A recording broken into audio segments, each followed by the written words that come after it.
Hey guys. So, here's a question for you. Does fear of judgment stop you from becoming like Jesus? That was something, yeah, that happened to me.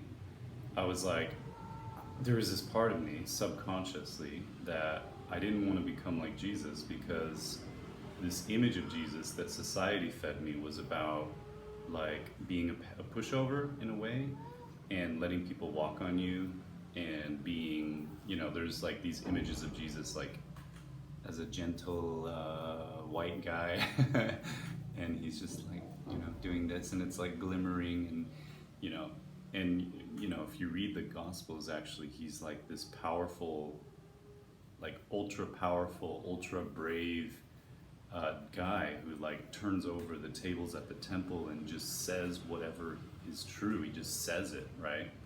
Not caring what it does to people, like if it convicts them or whatever. And there is still, part of me that's worried to be like that. And it's like, are we willing to do that? So the question I have is like, is there a part of you that is worried to be like that? And why are you worried to be like that? But what I would like to propose is that when God fills us up with so much love, we love people despite them not knowing the truth. Because the more that we commune with God, the more that we like believe in the truth of what is truth, right? We make that our reality. We're not like open-minded to like all these other possible truths, and that's very harmful and that saps your confidence.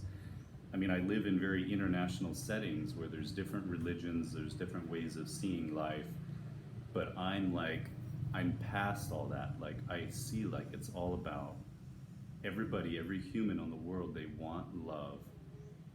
And only Jesus has shown us what real love looks like, and only Christianity is the ultimate act of love shown by God, which proves that love is real. Dying for us is like suffering and dying for us is the ultimate act of love. So it's like I feel like I've got the truth that sets me free. I know what everybody like wants. So the more that I get close to God, the more that He becomes real to me, the more that I feel like I'm not afraid to become. I'm not afraid to love people and be judged by them, maybe because I know what they really want. I know who they really are. And I know that what I have is truth. And I know that they need it. I know that they need Jesus. So I think an answer to this problem is that we need to, of course, just commune with God, just get to know the Father. And He's the only one that knows our hearts and can like almost like a heart doctor, like knowing exactly what makes us tick, exactly what we need to overcome and stuff, or what we need to surrender. And the more that we do this, I think it's like the more that we see that like, yeah, there is no like, oh, my religion, your religion, and we put it into the word of religion, and it's like, okay, my religion, your religion, it's different, and that's okay, and he's just different than me. No, it's like that's not really believing. That's not really having truth in your heart. And we're even faced with societal conditioning that says Christians are so bad for forcing their beliefs on other people. And yet it's so much more loving if you genuinely believe that you have the truth, to tell people or to let them know what the truth is and why you are the way you are, why you are excited, why you don't feel worried in this situation or anything like this, is opportunities to do that. And I don't really do much like street evangelism, but I'm really always ready, when it's like, I'm not like making myself ready, it's just naturally we start talking about life and stuff, and then it links back to love somehow, because the love of our parents affects us how we are today. And then that links back to, did our parents know God? Did our parents know what agape love was? Do we know what agape love is? And this topic just comes up all the time, which is a very good entryway to talk about what love looks like. People talk about like, oh, you got to talk about religion, you got to talk about the afterlife and all this stuff. Like, no, it's like anything in life. You're looking for a job. Do you believe that you that you're worthy of the job that you want? Did your parents instill in you the belief in your own worthiness, the belief that your feelings and your heart matters? Well, if they didn't, that probably means they didn't know Jesus. They didn't know what agape love was like. They didn't know what real love was. And then that totally leads into the conversation. And man, I'm thinking about changing this video. Jeez. I'm thinking about just redoing this video. I might just let it slide. Just because I'm tired, I just woke up. I might let this slide.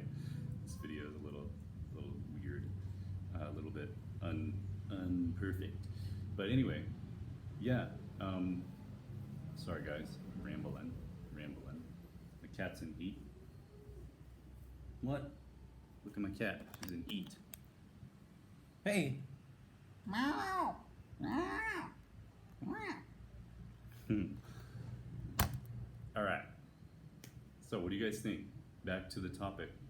Is there something that's keeping us from surrendering? Is there a fear that's keeping us from surrendering? But it's such a paradox. We're living in all this fear that society told us to fear. But the reason I believe why is because we have a misconception taught by society about what it means to become love and what it means to become like Jesus. And we think it's suffering. We think it's like taking all this abuse and like grinding our teeth because we just and it's so opposite of that, because the more that we let go, the more that we are not worried about someone hurting us, because it's like the psychology is like, if you're worried about someone hurting you, you're not so much worried about the action, you're worried about the pain and the discomfort that comes from the lack of forgiveness in your heart, like this energy in your heart, where they do it to you, you know you're gonna have this energy, you know your own response, and that makes you stress.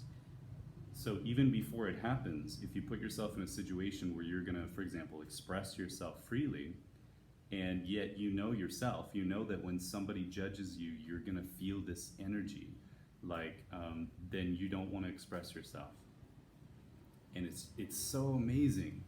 It's such a paradox, you know, that when you learn to become love more and more, as I feel like I'm learning, it's such a freedom. Because, and this is what Dan Muller talks about all the time, that I really recommend listening to. The reason why he travels to churches, he pays his own way to travel to churches every weekend, is because he wants people to know it's all about freedom.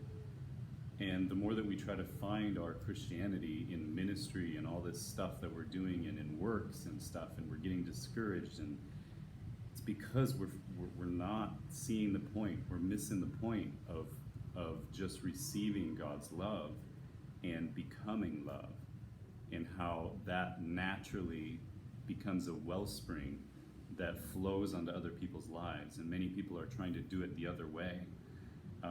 They're trying to do it somehow other way that's just dysfunctional and making them discouraged and stuff. There's a reason why it's not working. There's a reason why we're dysfunctional. Anytime that we're frustrated, it's not normal. It's not okay. And I see churches telling us all the time, like, oh, it's normal. Like, if you're frustrated in ministry, it's because it's the beginning of a testimony. What? Okay.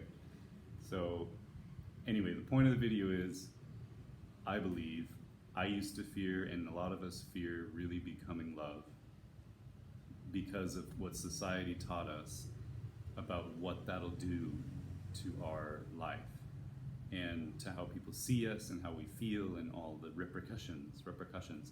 And yet the paradox is that I think the more that I found is that, okay, the devil wants us to believe that, but the more that we do become love, it's such a freeing and powerful place. If you're carefree because you don't care what people think of you, because you're not like even affected by how they judge you, because you just believe in truth, and you know that if they judge you, it's because they don't know who they are, they don't know the truth, and that's not, it's like not their fault. And you see it that way, it's so powerful, and people are like, they might judge you, but deep down they're thinking, man, I want to be like that. What does this guy have that I don't have? And I've even been tempted to think to myself, like, I don't want to be, like, I don't want to act or be too free, because it might like cause others to stumble or whatever. But that's also just a misconception. Like, the more I feel just the love, you know, just the more that I become love, it's like the more that people around me also respond. It just works, you know, it affects people in a good way. It could convict them and stuff, but I'm not convicting them, I'm just being myself, and it could convict them, but it's a positive conviction, and we gotta not be afraid of that.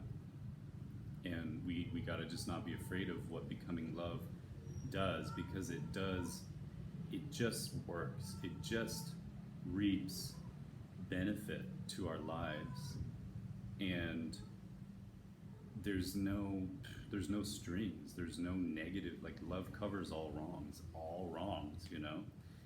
All right, guys, thank you for watching my morning half asleep video. See you next time.